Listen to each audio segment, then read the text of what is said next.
চারদিকে আঠা লাগিয়ে তারপরে কার্পেটটা বসিয়ে দিবে। আসলে কিন্তু এগুলো টাইলস না, এগুলো হচ্ছে কার্পেট টাইলস।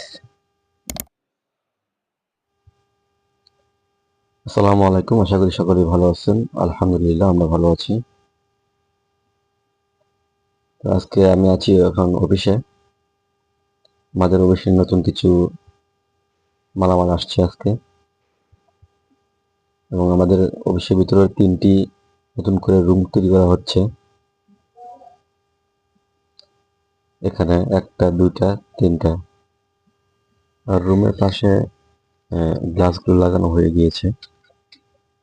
এখন এখানে কাজ চলছে কার্পেটের, টাইলস সিস্টেম আর কি কার্পেট, সেই কার্পেটগুলো এখানে লাগানো হচ্ছে।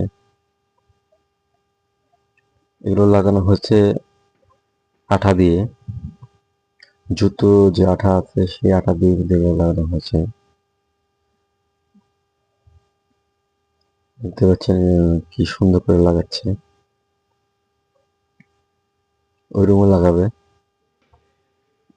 ওদিকে একটা, এখানে একটা, বাম পাশে একটা আছে। 3টা রুম নতুন।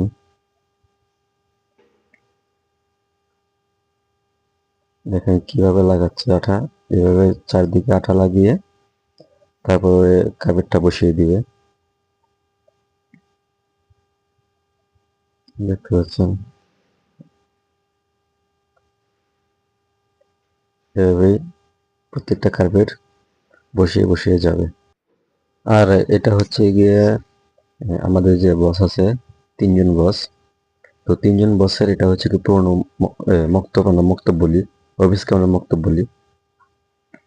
তো এটা পুরনো হয়ে গিয়েছে, ওটা ভেঙে ফেলবে, জায়গা অনেক কম। এখানে এটা টাইলস লাগানো হয়ে গিয়েছে, এখন ওটা ধরেছে, কিছুক্ষণের মধ্যে ওটা হয়ে যাবে। তারপর লাস্টে এটা এসে ধরবে।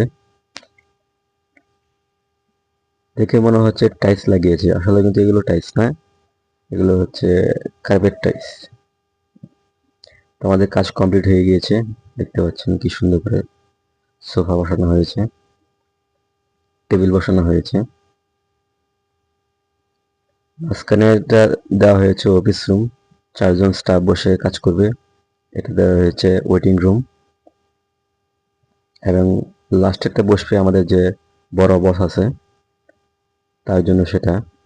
আর এখানে বসবে 4জন স্টাফ বসবে, এখানে এখানে বসে কাজ করবে, তাদের জন্য দেওয়া হয়েছে এই টেবিল 4টি। এটা দেওয়া হয়েছে আমাদের যে বড় বস আছে তার জন্য দেওয়া হয়েছে এই চেম্বারটি। এটি অবশ্য অনেকটা ছোট চেম্বার, এবং এদিকটা ফাঁকা, এদিকটা ফাঁকা হয়ে গিয়েছে। আর উপরে উপরে এখনো সিলিং লাগানো হয়নি, উপরে সিলিং লাগাবে এবং এসির লাইন টানবে।